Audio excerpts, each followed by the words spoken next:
Did you know that in 1968, the Apollo 8 spacecraft took off from this planet that we call home?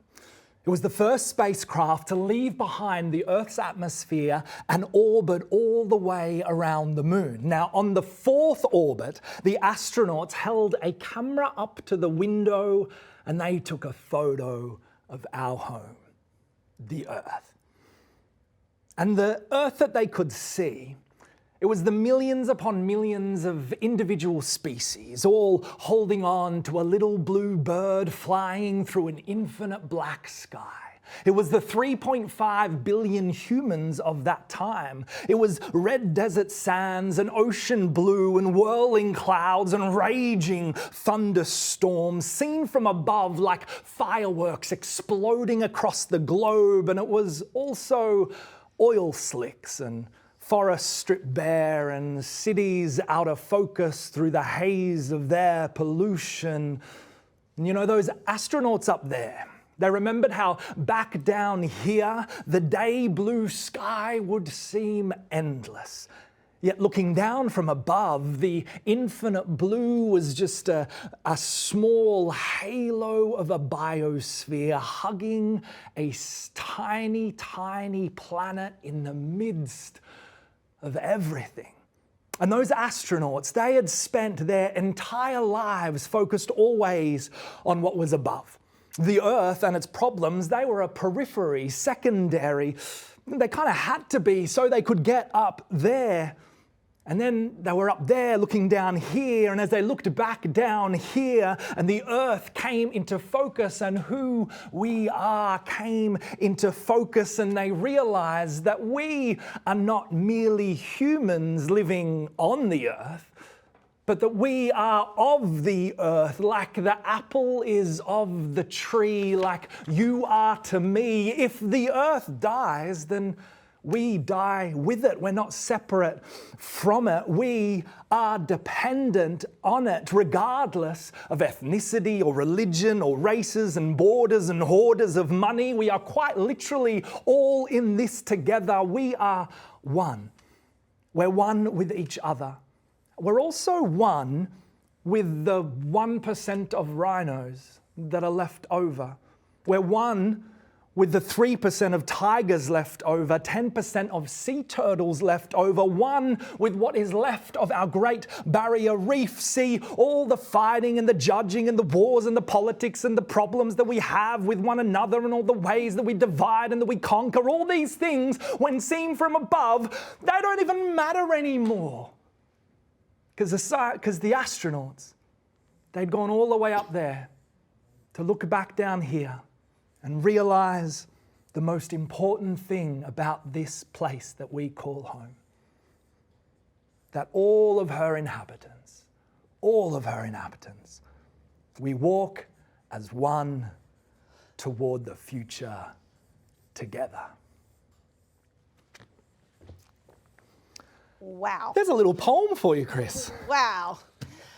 Well, I'm blown away. That was amazing. What a start to our session this afternoon. Hello, everyone. I'm Kristen Durrell, and welcome to this Littlescribe Author Masterclass. And that, I hope you're all giving him a massive round of applause. Oh, thank you. Was the amazing and delightful John McKerrow. He is an award-winning writer, children's author, speaker, educator, and performance poet.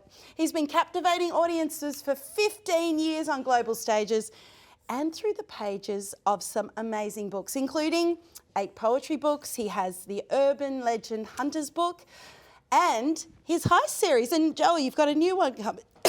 Sorry. I do. Don't die on us over here. I'm so overwhelmed. My poetry moved you that much. That's amazing. I do have these heist books over here, which I've just written, which is super, super exciting. And they're all about these characters. So not only do I do poetry, but also I do fiction writing, junior fiction writing, especially for your age, which is these ones here about these guys who have to break into their school to steal chocolate. And if they don't, the entire world shall be destroyed. What?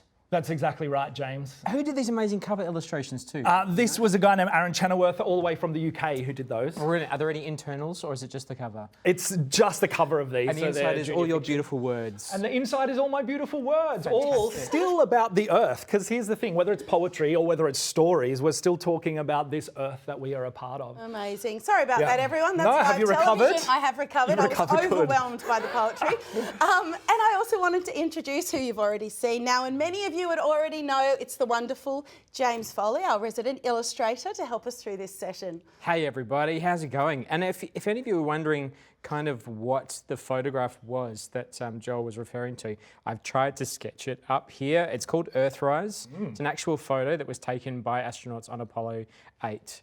It makes Earth look really, really small. Wow. It's amazing. this wonderful, wonderful illustration. This tiny little blue speck. That's it. Yeah. All right, a little bit of housekeeping before we get going, guys. Sure. I know everyone's keen to get into your poetry now, but I just wanted to remind everyone that this is live, as you've just seen, and it is being recorded. So teachers, if there are any students without media permissions, please move them out of view of the camera. And we'd love to change your Zoom profile to your school name because we may want to come to you later in the session. And of course, we're all coming from different lands around Australia today, but here in the studio we are on the lands of the Gadigal people of the Eora Nation, and I would like to pay my respects to elders past, present, and acknowledge Aboriginal and Torres Strait Islander peoples as our very first storytellers. But you know what, that's enough from me. Joel, Yes. we've touched on this already. Yeah. We're talking, I think, a little bit about the environment today. We are and indeed. you've set the scene for that so beautifully. We're going to talk about a place that we love. Yeah, that's right. How are we going to do that? Yeah, totally. So one of the ways, obviously I've just described the place that we love, which is the earth in entirety.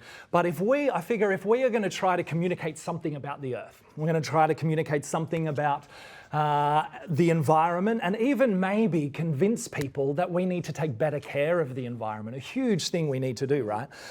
So if we're going to do that, I think one of the best ways that we do that, and this is what I love to do with my poetry, is I put myself in a place. So any poetry that I write, whether it's about the earth or about something else, like I was writing one this morning that started at 6 a.m. on a Sydney street and I'm drinking coffee, a flat white morning bright traffic light, and there's a line up of tired eyes at the coffee shop in front of me. So I'm just like literally putting myself in the place that I was in and describing what's around me, right? And so this is what I do with all of my poetry. I put myself either the place that I'm in or, you know what we also have, which is one of the best resources that we have for any kind of creative writing? What's that? Our memories. Ooh. Our memories. Like as soon as because here's the thing, I think in terms of creative process, right? One of the teachers, your teacher says, all right guys, we're gonna write a poem or write a story. And what we do, we go, what's a good idea? Oh no, that won't be very good. Maybe I could, this is hard. About half an hour passes and we have nothing on the page. Yep. Does that happen to you? Oh yeah. So if that happens, which I'm sure probably it happens to a bunch of you out there, instead of thinking in our head, trying to figure a good idea to write a poem about, what I always do is go, what did I do yesterday? And I grab hold of a memory. What happened the other day? Oh, grab hold of a memory. Then I put myself back into that memory. And I put myself into that place and I start writing about it, which is what we're going to get you guys to do now. What a great idea. Yeah, so we're going to find like a place that you love. We're going to write about the environment, but the way we're going to do it is we're going to start with a place that you love to be. Is there a place that you love in life? Yes, absolutely, without a doubt. Anything over 800 metres above sea level and ideally with snow. I love the mountains. I love being high. There's something about it that is really special to me. It's just, there's something about the air. There's something about that dusting of snow, the white, or even just the frost is enough too. But there's something about the colours, especially in the Australian high country. There's something extraordinary about the colours. So yeah, that'd be, I think, the place I would love. That's what I would write about. What about you, James, over there? There's a place back in WA on the river called Genellup or Blackwall Reach. It's a series of cliffs in the water, and just down to the side of it before the cliffs start, there is a wonderful little bay with a tiny little jetty, and it's great for taking kids to go swimming. That's cool. So take my kids down there, and it's just Nice, a I love it. gorgeous place. I love it. So I wonder for them, I wonder if you have a place. Like, what's your place that you love? Not an indoor man-made kind of place. We're talking in the environment. Maybe it's the beach. We're here in Manly, near Manly at the moment. I was just down the beach. Maybe it's a river. Maybe it's the snow or a mountain or... So Littlescribers, get your paper out, get your whiteboards out, and let's start writing. Imagine that you are in that place. So you're writing as if you are standing in that place that you absolutely love. And one of the ways I like to put myself in a place is think about my 5 senses. Exactly right. So Joel, perhaps we could start with just 2 of them, maybe sight and smell. Yeah. So Littlescribers, I want you all to start writing now. And teachers, when your students have some good writing there, start putting them into the chat as well so we can start reading some of them out so everyone can experience the amazing writing you're doing. So off you go, Littlescribers, start writing. Right now we're thinking about you're in a place that you love. What can you see and what can you smell? Smell. Smell. And we're going to move on to the other senses in a moment, but just get writing with the first 2 to begin with. Joel, what are some tips? What are some words that they could be thinking of? Be as descriptive as you can. So all around us we see colour, we see texture. So you might write about the crumbling cliff face that's around you. You might write about the ocean spray. You might write about the sun as its rays strike down upon you.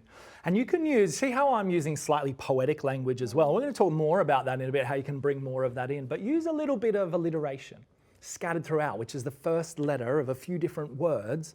Bring a little bit of alliteration into it and bring a little bit of what we call assonance, which is often what we think of when we think of rhyming, which is repetition of the vowel sound. So you can use just a little bit of poetry in here, but just be as descriptive as you can as you write now. And smells can be quite evocative too. I mean, smells trigger memories, don't they? They really do. Like even natural places. Like I know when I step out of a car or a plane into a mountain environment, there's a very different smell to say if I'm stepping out in the middle of a city. So I think smells can be very evocative. And you know how often you'll smell something like the warm smell of bread or a frangipani smell. The smell of a frangipani to me always says spring, because when I used to walk to school in high school, I'd walk past a frangipani vine. Yes. So whenever I smelt that, I went, oh, spring's coming. Love it. Yeah, so I think smells are very evocative. So I'm sure we've got some great sight and smell sentences, and teachers, we would love to see some of them in the chat. But while we're still in this place in our minds, what about the other senses, Joel? What else could we be adding in? So we've got taste as well, which is a bit of a strange one because you're not really walking around licking the place that you go to. Sometimes. I mean, you definitely could, but taste is a really interesting one because I feel like taste communicates a bunch of different things. So taste could be, sometimes when you're feeling a bit scared or anxious, you might have like a bitter taste in your mouth or just like that kind of idea. So taste is a little bit of a hard one to run with, but I wonder what would you taste in your mouth as you stand in this place that you love? You could taste the salt if you were you by could the taste ocean. the salt spray as it touches your lips. That's right. And then feel as well as you're standing there in this place that you were in. What can you feel on your skin? What does it feel like? What's the weather around you? Does it feel warm? And you could also, here's a point that you could bring in, because we always love to elevate a little bit of what we're doing too. You could bring in a bit of imagery into this. So instead of just saying, the sun is warm on my skin, right? I wonder what else warms our skin, or how we could change this into a simile or a metaphor. So we could say, the sun warms my skin like I'm standing too close to a sauna. I don't know, that's a very random bad simile, right? Yeah, that's a great idea. But I wonder if you could change, as you're writing these things, keep writing them as we're just rambling here. Yeah. Teachers, keep writing them in the chat. We're going to be coming to you in about 30 seconds. Yeah, so take some of these descriptive things and give it a little twist, give it a little simile twist, and then hearing too. Yeah. What can you hear? The seagull squawk or the crashing sound of the waves, or in the snow, what do you hear in the snow? Silence. Because the snow is like a blanket on everything. Do you see how she just did a simile? Right. I did too. Yeah, you didn't know you did it. Yeah. I'm a poet and I didn't know it. So we'd love to see some writing. If you've got some writing on your paper, if you can hold that up to the cameras. And James, do we have anything in the chats that we can start to share there as well? Not just yet. Not yet. So I Come will on, keep teachers. an eye on it. Let's get some writing in the chats. We're just waiting for some to pop up on the screen here so we can start sharing those. James has been writing something. Ooh, yeah. Let's have a look. James, you want to read out what you've got there? I know you're halfway through a sentence. No, that's right. I've got the afternoon sun glitters on the rippling river. Sand cakes my feet and those of my children. I smell the salt and silt, the solar heat. My children cackle and splash. Boats clink on their ropes, water laps at their sides. When the ferry chugs past in the distance, we know that in a few minutes the ripples will crash on the shore, sending my kids scurrying to safety. Oh, beautiful So writing. many beautifully evocative words there. So everyone, if you've got some sentences there, we would love to see you hold them up to the screen so we can come and spotlight you and have a look at your writing. I know Joel would love to read I would love to out read some yeah, of what if you've there's- got. So we should have some amazing sentences now about a place that you love using all of your 5 senses. And we'll hopefully get a few of those in a moment. here's some. Here we go. Here we go. The snow, because it is fun and feels so cold and fun to play with, and you can build a snowman. Do you Oh, I want to love- build a snowman? Well done, snow's my Okay, favourite. I love that. The sand, because there's so many dogs to pat and so many shells. Ooh, Oh, that's I love that one. cool. Hold them nice and still, everyone. they're a Quit, bit hard to stop read. wiggling. They're talking about the Townsville Above Strand. the sea, near. Here's one. I see the warm sand and water rolling in and out, and I smell the salty ocean, and I taste the cold water in my lips. Oh, I love that one. That was beautiful. All right. I love the smell of the big blue sea, the way it moves. The way it waves to me. waves to me. Oh, I love that. Waves to me and moves. The sand makes me feel comfortable with the Tiny pebbles massaging me while I walk in tiny- the sand, and the beautiful look of the sunset comforts me. Oh, that's so good. Oh, that's I fantastic. really love that one. These are great, you guys. Really beautiful descriptions. Written so quickly too. There's a few more here. I'm in a beautiful place with trees around me, and I breathe in fresh air, and the weather is just right, and it feels like home. Oh, that's Beautiful. so Yeah, good. I like. Hold them nice and still. They're a bit far away for us to I read the can't words. quite read what the words say of That's that okay. one, but I I'm think- sure they're lovely. Look So at all much that amazing writing. writing, though. There is a whole lot of really cool writing happening. I love it. That's fantastic. All right, Perfect. Joel. It's So perfect. all of that amazing writing out there, that's not going away. We're going to No. take it somewhere different now. What are. do you want us to do next? Yeah, so we want to add to this, and we want to add a little twist, a little pivot. Do you remember in my poem before I was describing the earth and how beautiful it was looking up from above, but there was also oil slicks and forests stripped bare and cities out of focus through the haze of the pollution. So I wonder, as we think about the environment, I wonder now if we can, sadly, because we know that there's, in a lot of ways, our environment kind of gets trashed by us, and plastics get used, and pollution increases, and the climate change is happening, the planet's heating up because of all the pollution. So I wonder if you've put yourself into this beautiful place. Now I want you to give it a little slightly darker twist and say, what if this place got destroyed? What if this place, I wonder what it would look like now if it got polluted. If someone came along and was like, stuff this, I'm just going to ruin it. I wonder what that would look like. So they could do their 5 senses once again. You could put yourself back into to the place where you've been, and you could even write, what if this gets destroyed, or what if this place is polluted? And then you could go into your 5 senses in some way to say, what now can you see? What does it look like? How has it changed? What can you smell now in this polluted place that you once loved? And what does it feel like there now? So, little scribers, we want you to stay in that same beautiful place that you've just written about, the place that to many felt like home, made them feel so joyous and happy. And we want to change that. In a bad way, in a negative way. What if that place Yep. was destroyed around you? What if it was gone? And we want you to, again, use your 5 senses, starting with sight and smell, and moving on to what you can hear, feel, and taste in that space now that it isn't what you want. And remember, we want to get some writing into the chat, and we'll be sharing those again in a moment. So, little scribers, heads down. Have a go. You've been doing some amazing writing, and we'll share a few of our ideas quietly as you're writing in case you need something to inspire you. Yeah. I'll share a few of the ones that came through on the Great. chat for the first part. Oh, thank you. We had Dottie in grade 5 at Birmingham Primary. She said, I'm at a gorgeous sunny meadow, completely full of daisies as far as the eye can see. I feel a whoosh of warm air. In what feels like slow motion, I fall on my back with a soft landing as I smell the fresh daisies. Wow. Dottie, that was beautiful. I love it. I wonder what she smells now. Yeah. Fresh daisies turned to Dirt or turned to dirty stalks, trampled into the ground. You could get very descriptive about how awful it could have become. Well, that look when the flower petals go brown, you know, where they start to wither and die. Yeah. Wow. Do we have Another any one others, here. James? Yeah, this one's from William Baildon Primary School. Doesn't say who wrote it, but there's this juxtaposition of just 2 sentences. I see the blooming green trees in the beautiful sunset. I smell the burning firewood on the boiling coals. Oh, wow. Whether it's the same trees or whether that's part of just having a fire at a picnic or Maybe camping, a I'm not sure. fireplace fire. But maybe it's those trees that are getting burnt. So that's very evocative. Yeah. What I are, love what are some words then, perhaps, if people are struggling to think of some words in their sentences? And remember, we're writing sentences around the place that we love. Yeah. And it's not so happy anymore. Yeah. What are some good words that we could use?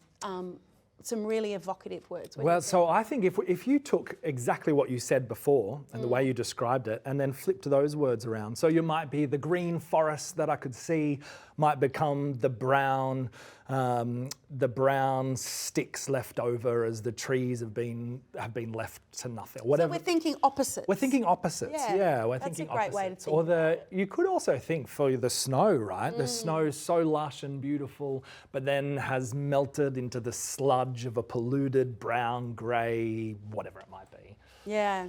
No, that's fantastic. And I think thinking opposites, if you're struggling to think of how to describe it, look at those words that you did. What did you see and what would be the opposite of what you saw? So when I was talking about the blanket of snow that's so quiet, to me the opposite of that is dripping water and the mud that's left when that snow is almost gone. So to me, when I picture the snow melting, it's like that beautiful carpet is gone and you sort of have sounds around you instead. So you can use different senses to describe the opposites. You could also build a factory is built on the mountain that you used to ski upon. Absolutely. Don't even say that. Okay. That's taking things too far, Joel. Too far. Okay, everybody, just a reminder, we would love to see more of your sentences in the chat so we can share it. And if some of you will have some writing to hold up, we'd love to see how you've taken that and flipped it around, just like Joel's doing, taking his beautiful description of being by that river, by the water with his kids. What have you got there so far, James? What have you working on? Dead fish shrugged to shore by waves of foam and iridescent oil. Fishing line tangled in birds, wrapped on rocks and ... Yeah. So that's quite I'm not going to say a wonderful in a good way, but it's quite a contrast to what you had before. It's not so different. wonderful. I wonder what you're creating out there, Littlescribers. Have you got some? Do we have any coming through on the chat yet, James? We have a few. This one's from Birmingham Primary, grade 5. Alba has written, the sun hides behind the cloud, the once beautiful place, now gloomy and sad, ashes fill the air. Wow. That last line is nice. That last Ooh. Read that again, the last one. Ashes fill the air. ashes Yeah. through the air. Yeah. So we've got some holding them up. So we just need you to hold them super still so we can read your writing. And Joel will read some of those out when we see them as well, Joel. Yeah, look at all that absolutely. writing. You guys have been doing such an amazing job. So we're going to have a look. Here we go, Joel. Off you go. Here's one of them. I see rubbish destroying my happy place. I smell the horrible smell of the rubbish. I hear the wind blowing the rubbish toward me. I taste the litter going into my mouth. I feel sad and broken down. Oh, wow. That's from St. Clair's. Amazing writing. Really good. Well done. Well I done. love that one. Yeah, absolutely. That uses all of the senses too, doesn't it? Here we go, another I one. can no longer feel the cool breeze. I can only feel the aircon. I am used to the soft grass, but now just the carpet and the sofa. I can only smell dinner cooking, not the flowers. Interesting. Wow, I got Okay. goosebumps because that's where Yeah. like Turning society and development has taken over the natural space. Yeah. You see nothing but waste. The air has a disgusting taste. There is a big line of terrible, torturing trash. Whoa. It's a lot of rubbish. There's a lot of rubbish. But what I loved about that one, you guys, did everyone hear the amount of alliteration that was in there, and also some great rhyming? I really loved that. No more sea, just oil, waves, once sand, now dirt, all went lifeless in seconds. Wow, that's amazing writing. This is amazing. I'm really impressed. I think they've really captured that idea of taking that place, flipping it on its head. Yes. And moving on. Okay. I wonder if, can we add just one more thing, one more line to this before we get on to developing more? I wonder if now, what's your final sentence? Like if you had the description of the your 5 senses describing the beautiful place, and then your 5 senses coming in as you have describing how it gets ruined. I wonder, would it be a sentence of challenge? Like, are we going to let this happen? I wonder how would you finish the poem that you've been writing with just one sentence that would capture a message or the theme of the poem? Maybe the theme is, remember how amazing the earth is. I wonder what it'd be for you. Why don't you write one more sentence to kind of capture the message of the poem as you finish off. All right, little scribers, and these are ones we're definitely going to want to see. I'm really looking forward to seeing whether you are giving up. Do you think it's fixable? Are you going to do something about it? Are you challenging everyone else around you to do something about it? There's no right or wrong here. It's what inspires you, what you are driven by, little scribers. And teachers, please put some of these in the chat too, because we're super keen to see you've got your beautiful place, you've destroyed your beautiful place. How is it going to end? What are you going to do? Is it a call to action? Is it giving up and letting it happen? Is it the natural course of things? Or can we restart and start again? I love it. I love it. I love that. Do you have an end message with yours, James, at all? Yes, I do. So I had fishing line tangled in birds wrapped on rocks and stones, peppermint trees reduced to smoking stumps, the sunlight orange from smoke, our mouths covered, our eyes wet, our backs bent and hearts broken. So you've accepted in the end? No, but I was just thinking about the exhaustion and heartbreak that would come from maybe seeing all of that. Right. I definitely wouldn't accept it. Yeah. No, I'm looking at you. Mining companies. I won't get. But sometimes you do need to kind of accept the sadness of it to then move from there into doing something about it. That's right. Yeah. There's some great ones on the chat too. Go for it, James. Let's share some. Someone has got. I go to the place. Oh, this is Dottie again. I go to the place I once loved, a meadow full of daisies, but all I see now are flowers slowly withering away as we speak. The sky no longer baby blue, now a sky filled with polluted air. The sun is gone. Wow. This one's from Illyria. Bottle lids on my feet, rubbish all over the sea. I can barely see the life any longer. I can smell rubbish and taste dirty water. And while we're reading these, little scribers, remembering we're asking for that last line now as well. Like I know some of this is that great writing we've just been working on. We want to see if you could get some of them in the chat as well. Some of those last lines. Joel, what are some of the other examples of last lines you can think of? Putting you on the spot here. Yeah. Last lines could be... it could be the choice, right? It could be we have 2 ways to go, because you've just described the 2 ways that we could go. We could continue to have such beauty, or we could keep trashing our planet and seeing it really falter. So it could just be, we have a choice. That could be the last line. Just we have a choice, simple as that. I like questions sometimes too. I like to be questioned. You know, I like to be asked, what would you do? Or what are you going to do? Yeah, that's great. What have we got any in the chat there, James? There's a good one here. This is by Inush from New Lambton South. The beach full of marine life just off the shore has become an empty wasteland. I look around in shock as the broken souls of fish get washed onto the sand. Wow. It's empty, destroyed. Kids wander past. Wow. There's sort of a question there, isn't there? Are they just wandering past and ignoring it? Are they wandering past because they don't want to look at it? It's too sad? We don't know. I love that. Yeah. That's really good. And if you've got any of those to hold up to us as well, we'll come to those when we see them pop up, and we'll read them out as well. And Joel, while people are writing those last lines, they can look back on their other writing, and what are some of, you've mentioned some already. Yes. But what are some of the other things they can be looking at with their words just to take it up to another level? Yeah, so to really elevate, to really take this, and because some of you might be going, oh, this doesn't feel quite like poetry, right? Some of you might be thinking, oh, I don't know what to do with this. Well, I think if you grabbed, even just grabbing maybe one or two of your lines, and for two of your lines, have a focus on alliteration. So you might want to grab hold of some of the words, change them up a little bit, just a bit, so that you have a few words in one or two of your lines that have the same starting letter for a few different scattered words. It's what we call alliteration. So if you look at some of your lines and add in a little bit of alliteration, and then maybe for two other lines, you could look in, and to really elevate it, you could add in a little bit of scattered rhyming. So it doesn't have to be rhyming at the end. Often when we think of rhyming, we think rhyming is rhymes at the words at the end of each line. But actually, I really love scattered rhymes within the line. It's what we call an internal rhyme structure.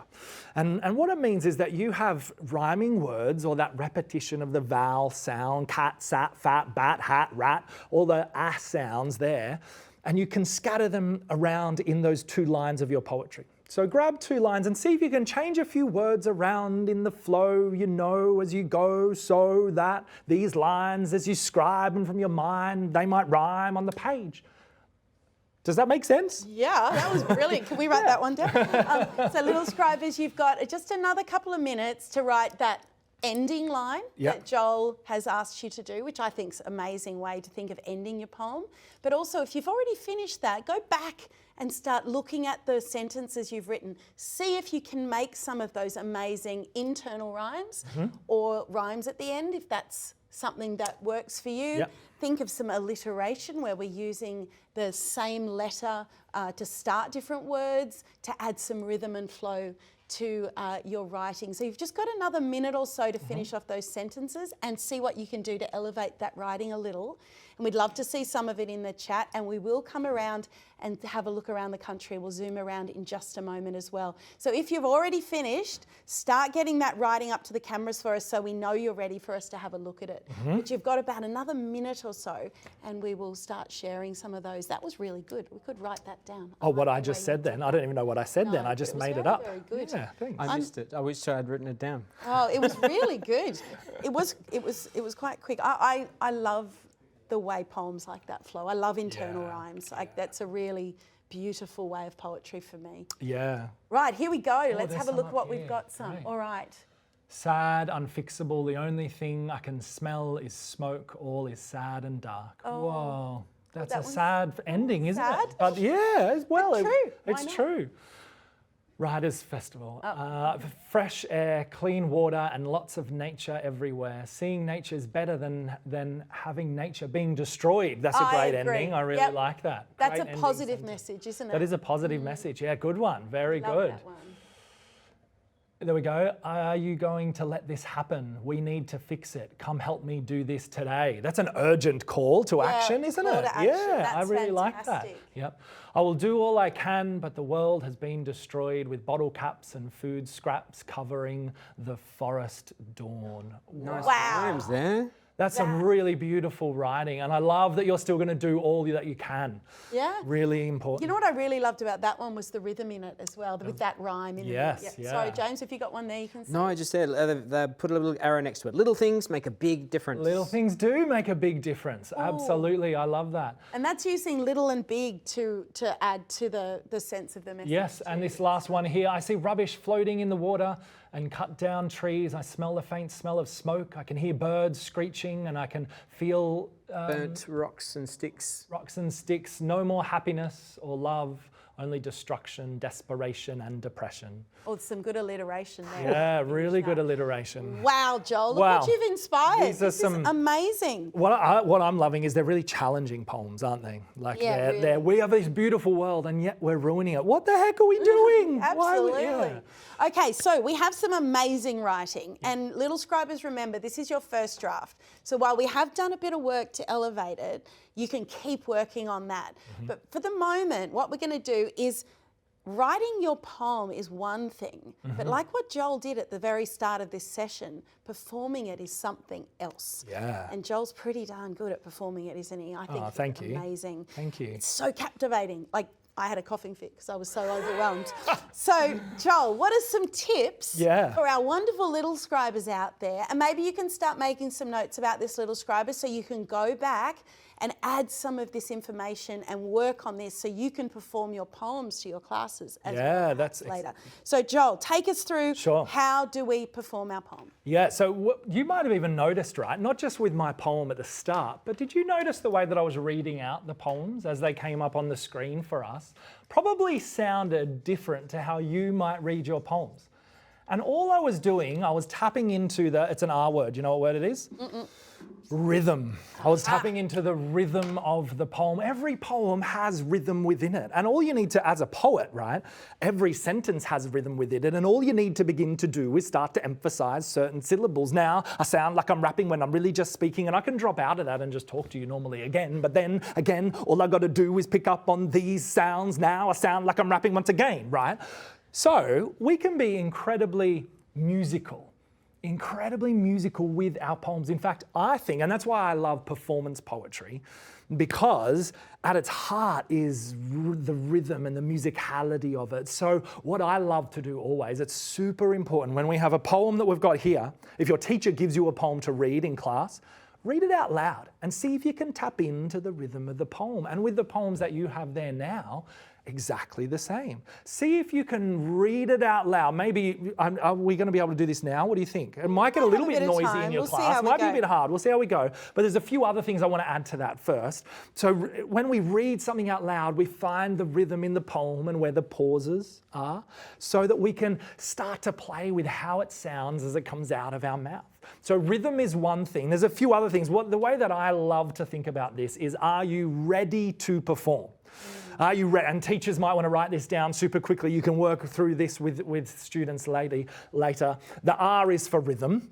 The E is for what I call embodiment. Now, we weren't going to go too much into that, but it's basically how I take the words and I bring it into my body, my physicality. Do you see, when I'm performing and sharing my poem, I'm not just reading it like this and not doing anything else with my body and just speaking in one monotone voice. No. I'm bringing a whole lot of embodiment. The A is authenticity, which means that if I'm writing a poem about the sadness of the reality that sometimes our earth looks like it's being destroyed, then did you see, even now I'm starting to slow down how I speak and sharing it to you like this. So there's authenticity, and then there's dynamics. The D is dynamics. Dynamics means that it's not just one boring monotone flat line of a poem, but I'm thinking about the journey that I'm taking people on. I bring it up, and then drop it down at the end.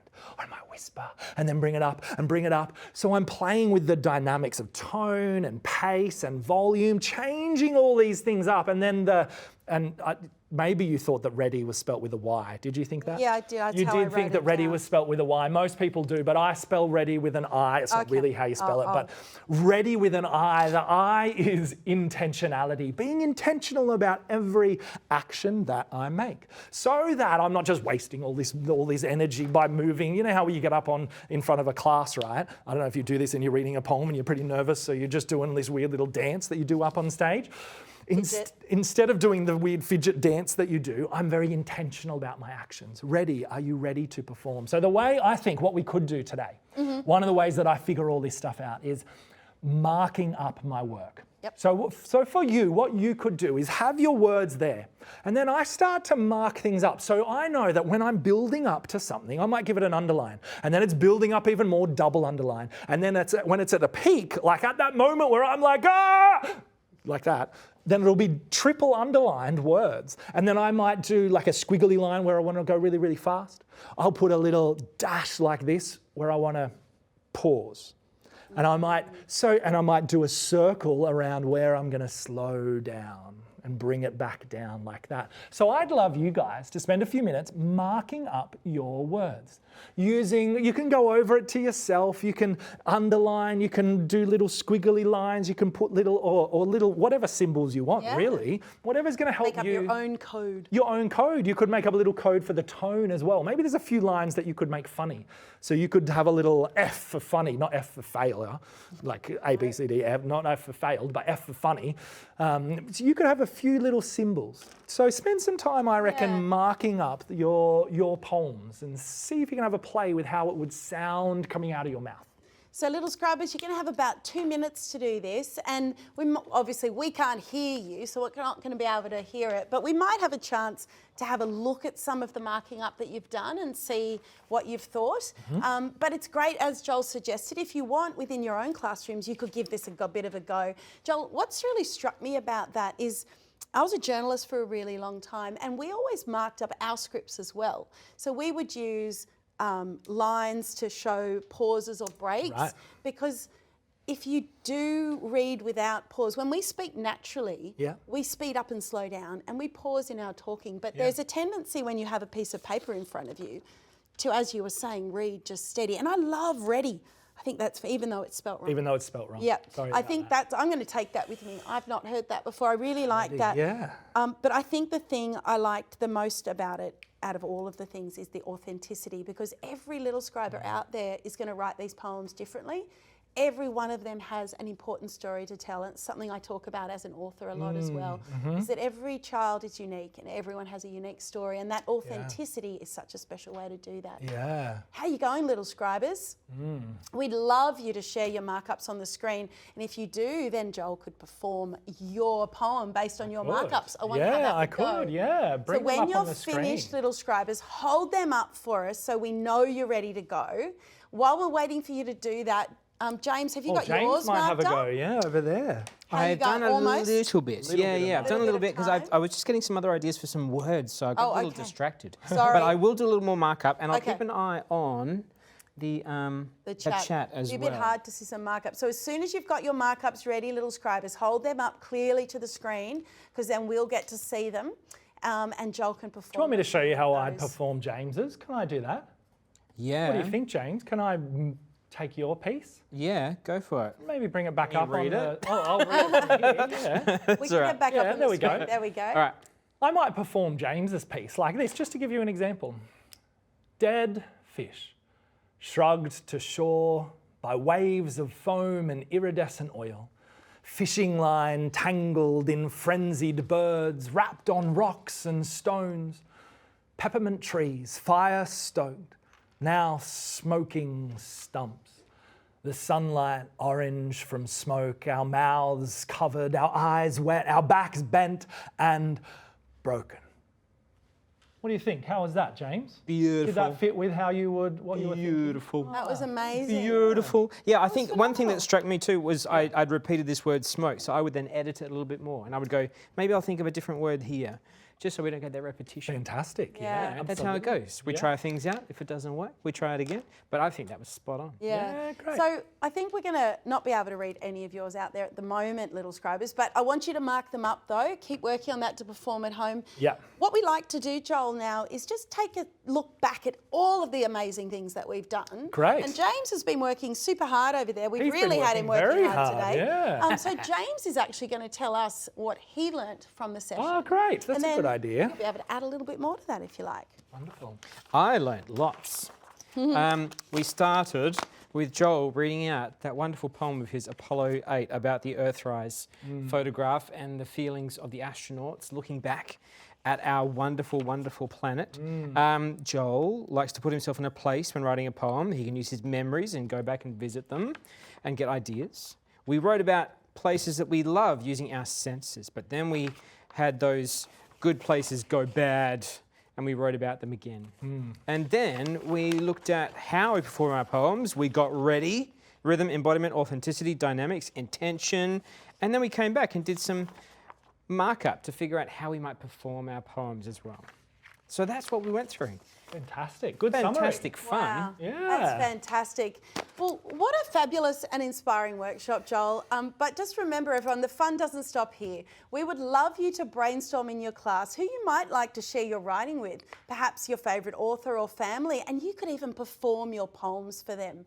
There are also lots of things you can do as your class to share your work as authors, and I just want to share this because this poetry book was made, Joel, from your session at the last Littlescribe Whoa, time you that's were with cool. Littlescribe. That's and great. This, teachers, is a book that you can create using the resources on the Littlescribe platform. You could take the poems the students have created today, just a page from each student, and upload them to create a book like this. And this is St Clair's Catholic School 4A in 2023. That's so and cool. every page of the book, and I know we can't see it well from the distance, is a poem by a different student. That's and these amazing. were all inspired, Joel, by your Love it. session. So imagine, teachers, it's so simple to create this, and all of the resources to do so are on the Littlescribe platform, and you can access them. Just let us know if you have any problems with it at all. Wow. Joel, thank you so much. It's been my pleasure. It was such a great session. We have lots of amazing sessions coming up tomorrow as well. Don't forget, we have Pip Harry talking about character quests. Amelia Mello is doing persuasive letters with a historical twist. She's first up tomorrow. George Ivanoff is here and Amelia Tonta with lots of different exciting things for you to learn. Joel, absolute pleasure to have you here in the studio with us. Thank you guys, and I hope you get to share your poems. I really hope they do get to share them with someone, maybe to go, it's time we started caring more for our environment. Let me show you a beautiful place and what could happen to it if we don't. And James, as always, thank you so much. You were amazing. We put you to work today. My absolute pleasure. Thanks so much. And thanks for pushing me to write some poetry. Oh, no worries. I always make it just rhyming, but it was nice to do some free poetry. So thank you very Good, much. I love it. Thank you, everyone, for joining us. I hope you've had a wonderful day. Happy scribing. We'll see you next time. See ya. Bye, guys. Bye.